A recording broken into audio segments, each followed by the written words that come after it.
Lunathion is one city, but its 7 districts can feel like 7 different worlds, and the books move through them fast enough that it's easy to lose track of what belongs where.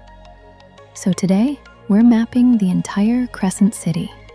What each district looks like, who controls it, and what makes it distinct. From the neon-lit Old Square to the mist-covered Bone Quarter. Spoilers ahead. Buckle up. The Old Square is Lunathion's social and geographic heart. Crowded, tourist-heavy, slightly poorer than the districts surrounding it, and more welcoming to half-breeds than most of the city.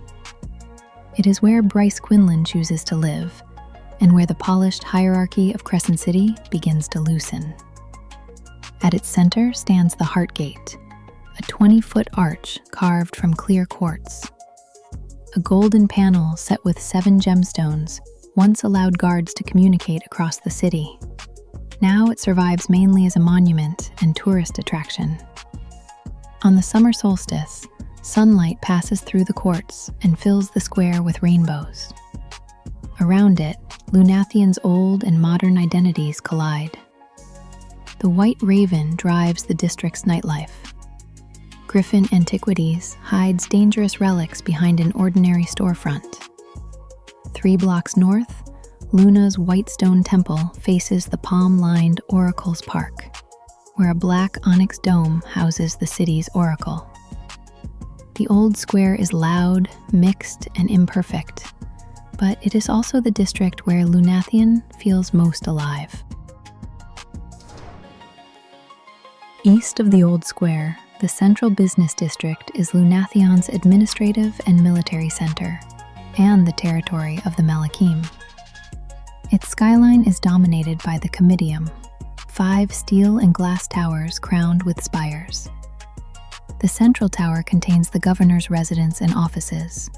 Another houses the barracks of the 33rd Imperial Legion, 3,000 angels who patrol the city and enforce the governor's authority.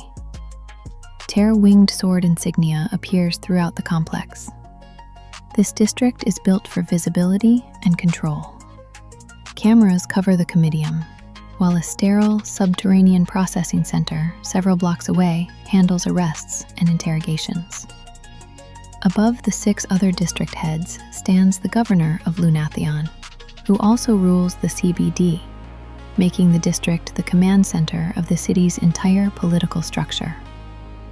Where the Old Square mixes species, nightlife, and old architecture, the CBD concentrates institutional power. Glass towers rise above orderly streets, armed angels move between government buildings, and a city's laws are enforced from behind polished facades. This is not merely where Lunathion is managed, it is where authority acquires wings.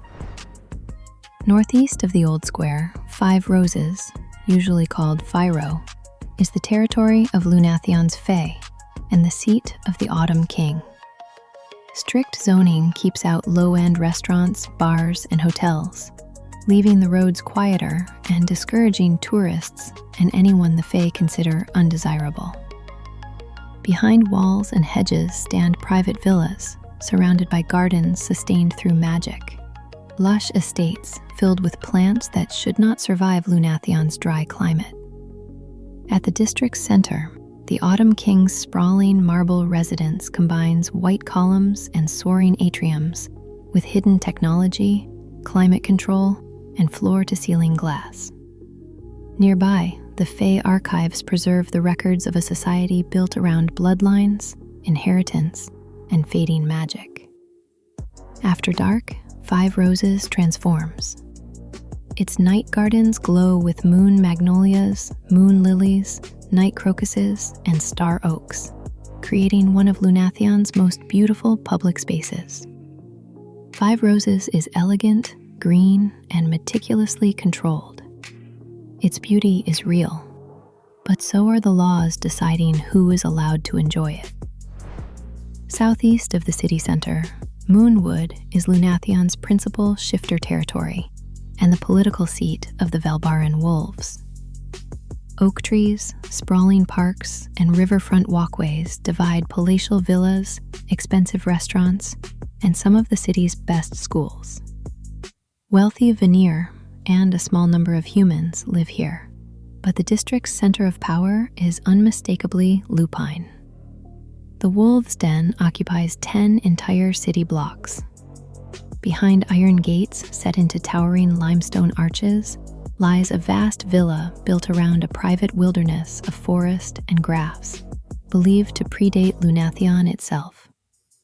It functions as the residence and governing seat of the Prime and the city's dominant wolf packs. Moonwood also contains the auxiliary training center and a converted riverside warehouse housing Lunathion's largest shooting range, including its only sniper-length gallery. At the river gate, a sapphire marked with an oak identifies the district. Moonwood is refined, green, and affluent, but beneath its public parks and riverfront estates, power is organized through packs, alphas, and the authority of the Prime. Quick pause. If this tour is helping you finally keep Lunathion's district straight, leave a like and subscribe. It genuinely helps me keep making these visual guides. Thank you. North of the Old Square lies Asphodel Meadows, home to most of Lunathion's human population. It is the city's least developed district, darker, dirtier, and visibly neglected beside the glass towers of the CBD and the enchanted estates of Five Roses. Few Vanir choose to live here. Humans occupy the lower end of Lunathion's social order, and Asphodel Meadows is the only district with no head representing it in the city's government. Even this relative poverty is considered luxurious beside the human territories of Pangera, a measure of how little the wider Republic provides them. The Mortal Gate identifies the district through an amethyst and the symbol of two cupped human hands. Its name becomes bitterly literal when the demon portals open. Bryce runs toward the meadows because its residents lack the strength, healing, and organized protection available to the Vanir districts. Asphodel Meadows is where Lunathion's hierarchy stops being abstract. The inequality is built directly into the city. Southwest of the city center, the meat market is Lunathion's criminal underworld, a maze of low brick buildings connected by subterranean warehouses, hidden passages, and descending market levels. The district recognizes the authority of the Viper Queen, not the governor. Even Micah stations no legionaries here.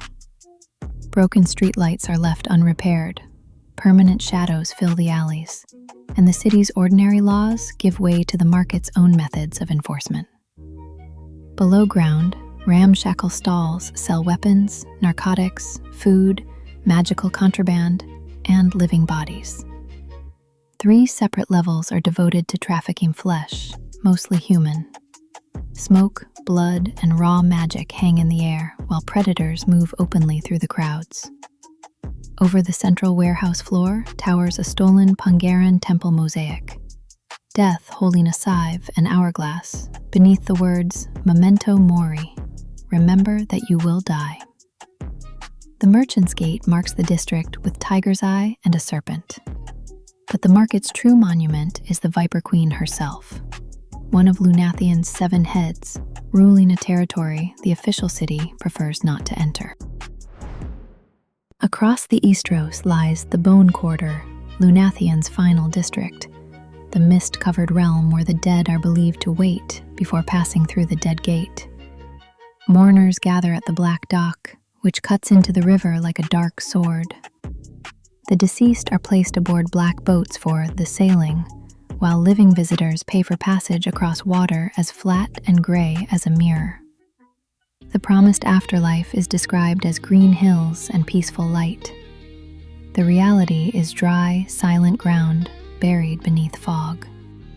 Marble and granite obelisks rise like spears, marked not with names, but unfamiliar symbols. Reapers drift through the haze, still conscious but unable to eat, sleep, or feel pleasure. The district was ruled by the Underking, a rotting, crowned figure who fed on the remaining magic of the dead. Their souls were not simply resting here.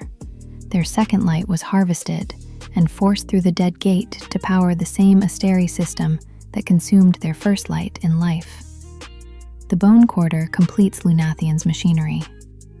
Its citizens are exploited not only while they live, but after they die. Thank you so much for watching. I hope this helped bring Lunathion and its 7 districts to life. If you enjoyed the tour, leave a like and subscribe. It really helps me keep these Romantasy visual guides and deep dives coming. See you next time.